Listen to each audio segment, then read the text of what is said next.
ఇక ఫార్ములా ఈ రేస్ కేసులో విచారణ వేగవంతం చేసింది ఈడీ. A1, A2, A3 ముగ్గురికి నోటీసులు ఇచ్చిన ఈడీ రేపటి నుంచి విచారణకు రావాలంటోంది. దీనికి సంబంధించిన బ్రేకింగ్స్ మనం చూస్తున్నాం. ఫార్ములా ఈ రేస్ పై ఈడీ విచారణ మొదలు కాబోతోంది. రేపు విచారణకు హాజరు కాబోతున్నారు senior IAS officer Aravind Kumar. ఎల్లుండి విచారణకు హాజరు కాబోతున్నారు HMDA మాజీ చీఫ్ ఇంజనీర్ BLN రెడ్డి. ఇక ఈ నెల 7న విచారణకు హాజరు కాబోతున్నారు మాజీ మంత్రి KTR. విచారణకి హాజరు కావాలంటూ ఈ ముగ్గురికి ఇప్పటికే ఈడీ నోటీసులు జారీ చేసింది. ACB FIR ఆధారంగా ఫెమా కింద ఈడీ విచారణ చేస్తోంది. ఫార్ములా ఈ రేస్ లో ఫెమా నిబంధనలు ఉల్లంఘించినట్లుగా ఈడీ నిర్ధారించింది. విదేశీ కంపెనీకి నిధులు మళ్లించినట్లుగా వస్తున్న ఆరోపణలపై ఆరా తీయబోతున్నారు ఈడీ అధికారులు. మరోవైపు ACB కేసులో KTR క్వాష్ పిటిషన్ పై తీర్పును రిజర్వ్ లో ఉంచింది హైకోర్టు. అప్పటి వరకు KTR ని అరెస్ట్ చేయొద్దని కూడా ఆదేశించింది.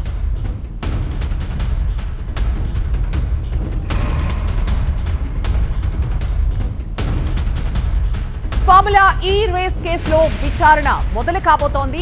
A1, A2, A3 ముగ్గురికి కూడా ఇప్పటికే ఈడీ నోటీసులు ఇచ్చింది. రేపటి నుంచి వరుసగా ఈ ముగ్గురు కూడా విచారణకు హాజరు కాబోతున్నారు. అండ్ ఈ కేసులో A1 గా ఉన్నారు సీనియర్ IAS అరవింద్ కుమార్. ఎల్లుండి ఆయన విచారణకు హాజరు కాబోతున్నారు. HMDA మాజీ చీఫ్ ఇంజనీర్ BN రెడ్డి కూడా హాజరు కాబోతున్నారు. ఈ నెల 7న విచారణకు హాజరు కాబోతున్నారు KTR. A1 గా KTR ఉన్నారు. అలాగే A2 అండ్ A3 గా BLN రెడ్డి, అలాగే IAS అరవింద్ కుమార్ నట్టుగా తెలుస్తోంది. సో ఫెమా నిబంధనలు ఉల్లంఘించినట్లుగా ఆరోపణలు ఉన్న నేపథ్యంలో వీళ్ళ ముగ్గురిని కూడా విచారించబోతోంది ఈడీ. ప్రిన్సిపల్ కరెస్పాండెంట్ జ్యోతి మరింత సమాచారం అందిస్తారు. జ్యోతి, ఫార్ములా ఈ రేస్కు సంబంధించి ఈడీ విచారణ వేగవంతం చేసింది. ఇప్పటికే ఈ కేసుకు సంబంధించి ముగ్గురు A1, A2, A3కి సంబంధించినటువంటి వాళ్ళకి ఈడీ నోటీసులను కూడా జారీ చేసింది. జనవరి 2 అంటే రేపు సీనియర్ IAS అధికారిగా ఉన్నటువంటి అరవింద్ కుమార్ను విచారించాల్సిందిగా ఒకవైపు ఈడీ అధికారులు సూచించిన క్రమంలో రేపు ఈడీ ఆఫీస్కి విచారణకు హాజరు కాబోతూ ఉన్నారు అరవింద్ కుమార్. జనవరి 3న BLN రెడ్డి, జనవరి 7న KTR విచారణకు హాజరు కావాలంటూ కూడా ఇప్పటికే నోటీసులను జారీ చేయడం జరిగింది.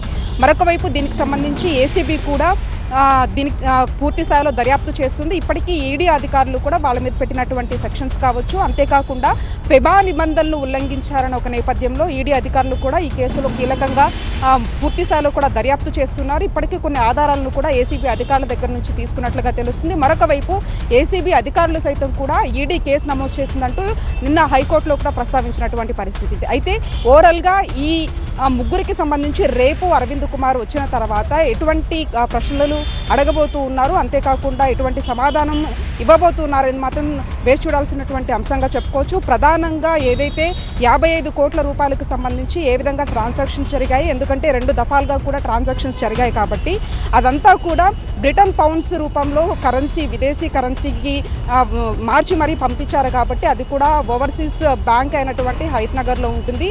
ఆ బ్యాంకు త్రూ ఈ ట్రాన్సాక్షన్స్ అన్నీ జరిగాయి కాబట్టి పూర్తి స్థాయిలో అసలు ఏ విధంగా దారి మళ్లించారు అనే దానికి సంబంధించి, అంతేకాకుండా 10 కోట్ల కంటే ఎక్కువగా ఒకవేళ ట్రాన్స్ఫర్ చేయాల్సి వస్తే అన్ని శాఖలకు సంబంధించినటువంటి పర్మిషన్స్ అయితే కూడా ఉండాలి. అయినప్పటికీ ఎటువంటి పర్మిషన్స్ లేకుండా ఈ కోట్ల రూపాయలు ఏ విధంగా ట్రాన్స్ఫర్ చేశారనే దానికి సంబంధించి ఫెమా నిబంధనలు ఉల్లంఘించారు కాబట్టి ఈడీ అధికారులు సైతం ఈ కేసుకు సంబంధించి పూర్తి స్థాయిలో రేపటి నుంచి విచారణ మరింత వేగం చేయనున్నారు. రేపు ఎవరైతే IAS అధికారి అయినటువంటి అరవింద్ కుమార్ హాజరు కాగా జనవరి 3న BLN రెడ్డి, 7న KTR హాజరు అవుతారా లేదా అనేది మాత్రం వేచి చూడాల్సినటువంటి అంశం. Thank you Jyothi.